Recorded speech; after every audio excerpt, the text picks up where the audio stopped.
Good evening to all. कैसे सभी? बढ़िया। तो बच्चों स्वागत है आपका एक बार फिर से आपके अपने यूट्यूब चैनल में। तो बच्चों लास्ट क्लास में हमने बेसिक फॉर्मूले पढ़े थे। उम्मीद करता हूँ आपने देखे होंगे, सभी को याद भी हो गए होंगे। तो इस क्लास में हम मेथड्स ऑफ नेशनल इनकम का पहला method, product method, value added method पढ़ेंगे। This method is one of the easiest method of national income. बस वीडियो को ध्यान से देखिएगा, इससे आसान मेथड आपको लगेगा नहीं। फॉर्मूला मैंने यहाँ लिख दिया है, अब फॉर्मूले को एक बार नोट डाउन कीजिए। कैसे आपको नोट डाउन करना है, क्या लिखा है, एक बार मैं आपको बता देता हूँ। मैंने लिखा है sales plus change in stock is equal to value of output. पहली बात मैंने ये लिखी।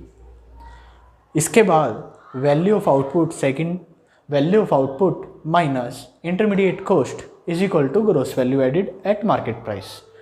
ये मैंने ये बात लिखी है। तो हमारा ये निकल के आ जाएगा, ये gross value added at market price, GVAMP, GDPMP।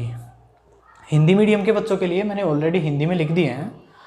Change का मैंने यहाँ पर लिखा डेल्टा, तो चेंज को डेल्टा से लिखा जाता है। आगे मैं डेल्टा ही लिखूंगा, आपको समझ में आ जाएगा, समझ में आना चाहिए कि मैंने लिखा क्या है। मैं बोलूँगा चेंज ही, लेकिन लिखूंगा डेल्टा। स्टॉक में परिवर्तन is equal to value of output. अब बारी बारी से इनको समझते हैं हम, ये है क्या। तो बच्चों मैंने लिखा वैल्यू ऑफ आउटपुट, इससे हम GDP पर पहुंचेंगे। GDP यानी कि gross domestic product at market price. एक फाइनेंशियल ईयर में एक देश के अंदर प्रोड्यूस की हुई सभी गुड्स एंड सर्विसेज का मार्केट प्राइस। एक फाइनेंशियल ईयर में एक देश के अंदर प्रोडक्शन की हुई यानी कि प्रोड्यूस की हुई सभी गुड्स एंड सर्विसेज की वैल्यू क्या होती है, GDPMP। अब वो कैसे निकलेगी, अब वो इस फॉर्मूले से निकलेगी। वो फॉर्मूला कैसे लगा, ये क्या क्या है वो देखते हैं। सबसे पहले जो ये वैल्यू ऑफ आउटपुट है वो क्या है। तो वैल्यू ऑफ आउटपुट का मतलब है इस साल हमने जो भी प्रोडक्शन किया, जो भी आउटपुट किया, उसकी ओवरऑल वैल्यू कितनी है, उसकी ओवरऑल वैल्यू कितनी है। अब वो कैसे निकली, हमने कितना सामान ऑलरेडी हम बेच चुके हैं प्लस कितना सामान हमारे पास बचा हुआ है। हम कितना सामान ऑलरेडी बेच चुके हैं प्लस कितना सामान हमारे पास ऑलरेडी बचा हुआ है, वो वैल्यू हमारी क्या कहलाती है, वो value added, value of output कहलाता है। कैसे, जैसे बात तो हम पूरी कंट्री की कर रहे हैं, लेकिन एग्जाम्पल ले लेते सिर्फ आपका ही। आपकी कंपनी की हम वैल्यू ऑफ आउटपुट निकाल रहे हैं। तो आपकी कंपनी ने कितना सामान बेच दिया, कितनी सेल कर दी। अब सेल्स कैसे निकलेगी, सेल्स कैसे निकलेगी, आपने प्राइस पर यूनिट कितना रखा अपनी चीज़ का और कितनी क्वांटिटी सोल्ड कर दी, यानी कि आउटपुट कितना आपने बेच दिया, आउटपुट सोल्ड। तो price into quantity of sold, output sold कितना कर दिया, वो मल्टीप्लाई कर देंगे। जैसे 10 रुपये आपने प्राइस रखा एक, और 2000 यूनिट्स आपने क्या कर दी, बेच दी। तो सेल्स आपकी कितनी आ गई, 20,000 रुपये की। तो सेल्स कितनी आ गई हमारे पास, 20,000 रुपये की हम ऑलरेडी सेल कर चुके हैं। अब सेकंड हमने क्या लिखा था, चेंज इन स्टॉक। अब चेंज इन स्टॉक का मतलब क्या है, जैसे आपकी कंपनी, एग्जाम्पल था, आपकी कंपनी पिछले 10 साल से चली हुई आ रही है। तो 1 जनवरी 2020 को, 1 जनवरी 2020 को ये साल शुरुआत हुई इसकी। तो आपके पास जो स्टॉक था, और इस स्टॉक को हम क्या बोलेंगे, opening stock. Opening stock, stock की वैल्यू आपके पास मान लेते हैं 50 थी, 50 यूनिट्स। वो तो रुपए में वैल्यू होगी, मान लिया 50 रुपये का आपके पास ऑलरेडी ओपनिंग स्टॉक पड़ा हुआ था। और 31 दिसंबर 2020 को, 31 दिसंबर 2020 को, जिसको हम बोलेंगे क्लोजिंग स्टॉक, क्लोजिंग स्टॉक, आपके पास 90 रुपीज़ का सामान बचा हुआ था। तो जब हमने पढ़ा था ग्रोस इन्वेस्टमेंट, नेट इन्वेस्टमेंट, उसमें मैंने भी आपको कुछ चीज़ें पढ़ाई थी। आप सीक्वेंस में अगर सीरीज़ देखते हुए आ रहे होगे, तो क्लोजिंग स्टॉक और ओपनिंग स्टॉक का डिफरेंस मैंने चेंज बता दिया था। लेकिन अगर आपने वो वीडियो नहीं भी देखी है तो एक बार उसको देखिएगा और अच्छे से क्लियर होगा, फिर भी आपको समझ में आएगा वो क्या मैं बता रहा हूँ। ग्रोस वैल्यू एडिड मैंने क्या बताया था कि इस साल हम कितना प्रोडक्शन करेंगे वो निकालना है। तो इस साल का आउटपुट कितना हमारे पास बचा हुआ है वो कैसे निकलेगा, जैसे ओपनिंग स्टॉक 1 जनवरी 2020 को हमारे पास कितने का सामान है 50 का, और 31 दिसंबर 2020 को कितने का सामान है क्लोजिंग स्टॉक हमारे पास 90 का। तो जो 1 जनवरी 2020 में जो ओपनिंग स्टॉक है वो इस साल का तो प्रोडक्शन नहीं है, वो किस साल का प्रोडक्शन है, लास्ट ईयर का। तो जिस साल का प्रोडक्शन है वो उस साल ऑलरेडी हम ऐड कर चुके होंगे, तो इस साल हम उसकी दोबारा एंट्री तो करेंगे नहीं, इसलिए हमने ये माइनस करना पड़ेगा हमारे स्टॉक में से। लेकिन जो क्लोजिंग स्टॉक है हमारे पास, क्लोजिंग स्टॉक में कितना सामान बचा हुआ है 90 का, तो 90 में से 50 तो ऑलरेडी पिछले साल का था जिसकी एंट्री हम ऑलरेडी कर चुके हैं, तो उसको दोबारा एंट्री तो उसकी करेंगे नहीं ना। तो इसलिए हम चेंजिंग स्टॉक में क्या करते हैं, क्लोजिंग स्टॉक CL, क्लोजिंग को मैंने CL लिख दिया, closing stock minus opening stock. तो क्लोजिंग स्टॉक था 90 माइनस ओपनिंग स्टॉक था 50। क्लियर है? तो 90 माइनस 50 इज इक्वल टू 40, तो क्लोजिंग स्टॉक कितना आ गया हमारे पास 40। क्लियर है? 20040। वैल्यू ऑफ आउटपुट हमारे पास कितना आ गया 20,040 रुपये। क्लियर है? अगर आप इसको बढ़ाना चाह रहे हो तो बढ़ा लो, 9,000 5,000 तो ये आ जाएगा 4,000। 24,000 का हमारे पास वैल्यू ऑफ आउटपुट आ गया। यानी कि इस साल हमने जो सामान प्रोड्यूस किया वो कितने का किया 24,000 रुपये का।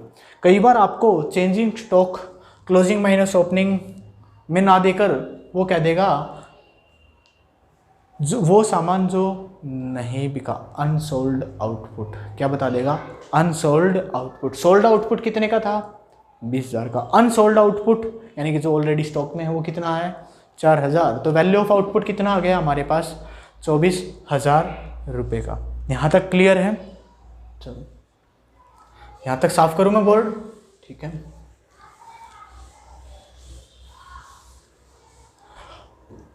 Minus intermediate cost. Intermediate cost जो हमने लगाई है वो हम फाइनल वैल्यू में ऑलरेडी वो इंक्लूड होती है। जब हमने पढ़ा था इससे पहली वीडियो, इस पहले हमारी वीडियो आ चुकी है, उसमें फाइनल गुड्स और इंटरमीडिएट गुड्स के बीच में डिफरेंस हमने पढ़ा था। तो उसमें मैंने बताया था कि इंटरमीडिएट गुड्स की वैल्यू इंटरमीडिएट गुड्स के ऊपर किया गया खर्चा इंटरमीडिएट कॉस्ट कहलाता है। Example raw material. Final goods के ऊपर क्या किया गया खर्च फाइनल कॉस्ट कहलाता है। नेशनल इनकम के एस्टिमेशन में फाइनल गुड्स की वैल्यू इंक्लूड करते हैं, इंटरमीडिएट की वैल्यू इंक्लूड नहीं करते। वो बहुत सारी चीज़ें बताई थी, तो आप एक बार उस वीडियो को देखिए, अगर आपने नहीं देखी है तो समझ में आएगा। यहाँ पर जो इंटरमीडिएट कॉस्ट है वो क्या है, तो जो इंटरमीडिएट कॉस्ट की वैल्यू हम यहाँ से क्यों माइनस कर रहे हैं, क्योंकि हमने जो प्रोडक्शन किया वो इस साल का किया, उसमें से हम इंटरमीडिएट कॉस्ट जो भी रॉ मटेरियल गुड्स के ऊपर खर्चा कर रहे हैं, हम कुछ भी सामान खरीद रहे हैं इस साल का प्रोडक्शन करने के लिए, उसकी वैल्यू हम क्या करते हैं उसमें से माइनस करते हैं। छोटा सा अगर एग्जांपल लूँ आपको समझाने के लिए, अगर एक छोटी सी ट्रिक की बात करूँ कि कैसे क्यों माइनस करते हैं हम, इस साल प्रोडक्शन किया तो इस साल प्रोडक्शन करने के लिए पैसा जो पिछले साल कमाया है वो पैसा हम इस साल लगाएंगे, उसी पैसे से हम कुछ इंटरमीडिएट कॉस्ट खरीदेंगे जिसका यूज़ करके हम प्रोडक्शन करेंगे, उससे वैल्यू ऑफ आउटपुट निकलेगी हमारी।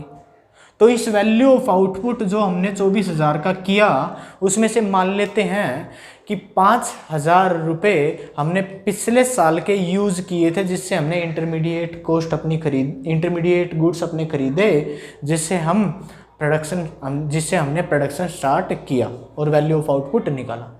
तो जो 5,000 रुपये जो ऑलरेडी इसमें इंक्लूड हैं वो इस साल के तो है नहीं, वो किस साल के हैं पिछले साल के हैं। तो वो कमाई हम इस साल तो ऐड कर नहीं सकते, क्योंकि वो ऑलरेडी 5,000 रुपये लास्ट ईयर हम ऑलरेडी कैलकुलेट कर चुके थे। इसलिए हम वैल्यू ऑफ आउटपुट में से इंटरमीडिएट कॉस्ट क्या करते हैं माइनस करते हैं। क्लियर है?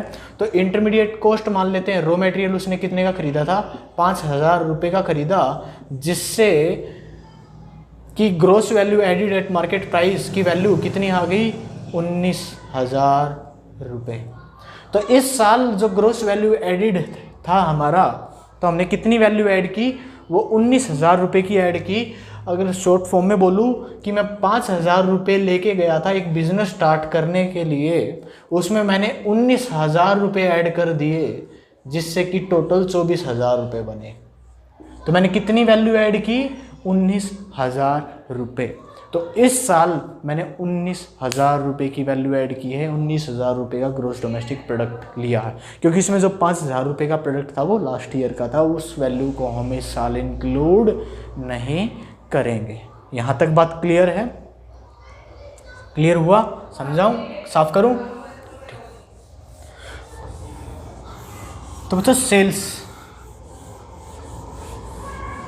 बेच रहे हैं हम, तो जो भी सामान हम बेचेंगे, जो भी प्रोडक्शन होगा हमारी टेरिटरी के अंदर होगा, sales, domestic sales, international export, जो भी किया होगा वो सारी चीज़ें तो वो हम लेंगे।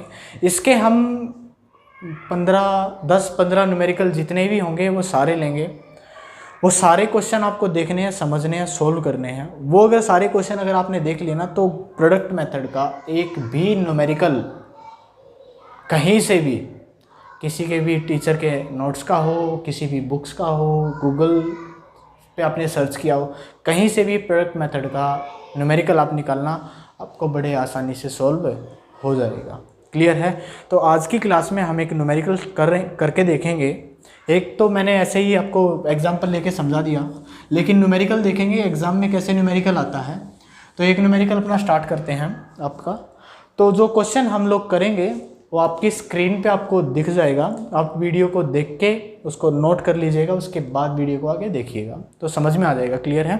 तो आज की क्लास का जो पहला क्वेश्चन है हमारा, वो क्या क्वेश्चन है वो आपकी स्क्रीन पे आपको दिख गया होगा। तो पहला क्वेश्चन हम एक बार रीड आउट कर लेते हैं उसको। From the following about firm X calculate gross value added at factor cost. हमने क्या निकालना था? Gross value added at factor cost निकालना है। निकलेगा क्या हमारा? Gross value added at market price. Clear है? तो वो फैक्टर कॉस्ट कैसे निकलेगा? तो लास्ट वाली वीडियो वाला ही काम, ये सारा फॉर्मूला हमने करना है। इसके बाद जो gross value added at market price हमारा आएगा, उससे हमें पहुंचना है कहाँ? Gross value added at factor cost पर हम पहुंचेंगे। क्लियर है? तो मार्केट प्राइस से फैक्टर कॉस्ट पर पहुंचने के लिए क्या करते हैं हम? माइनस NIT करते हैं। नेट इनडायरेक्ट टैक्स क्या करते हैं? माइनस करते हैं। मैं शॉर्ट फॉर्म ही लिखूंगा NIT, क्योंकि हमें पता है NIT है क्या है? Net indirect tax. अगर वर्किंग नोट में अगर यहाँ हम देखें कि NIT कैसे निकलता है, तो वो निकलता है इनडायरेक्ट टैक्स माइनस सब्सिडी। ये सारी चीज़ें हम ऑलरेडी पढ़ चुके हैं। क्लियर है? तो फॉर्मूला हम पढ़ते रहेंगे, क्वेश्चन हम पढ़ते रहेंगे, इस फॉर्मूले में वैल्यू पुट करते रहेंगे और हमारा आंसर निकल जाएगा। सबसे पहले उसने क्या दिया? सेल्स 500। सेल्स कितनी दी? 500। तो हम लिख लेते हैं सेल्स 500। सेकंड पॉइंट उसने क्या दिया? Opening stock. तो हमें पता था कि चेंज इन स्टॉक कैसे निकलता है? Closing stock minus opening stock. Clear? तो ओपनिंग स्टॉक उसने कितना दिया? 30। क्लोजिंग स्टॉक उसने कितना दिया? 20। तो closing stock minus opening stock is equal to -10। ये वैल्यू हम इसमें क्या करते थे? ऐड करते थे। 500 प्लस -10 इज इक्वल टू 490। कितना आ गया अपना? 490। क्लियर है? अगला, purchase of intermediate products. Intermediate products जो हमने खरीदे उसकी वैल्यू कितनी है? 300। तो इंटरमीडिएट कॉस्ट भी हमें दे दी। तो 490 में से 300 माइनस किया तो कितना बचा? 190। तो 190 हमारे पास क्या निकल के आ गया? Gross value added at market price GDP at MP। Clear है? उसके बाद उसने क्या दिया? Purchase of machinery. फॉर्मूले में कहीं है ही नहीं, हमारे कोई काम का नहीं।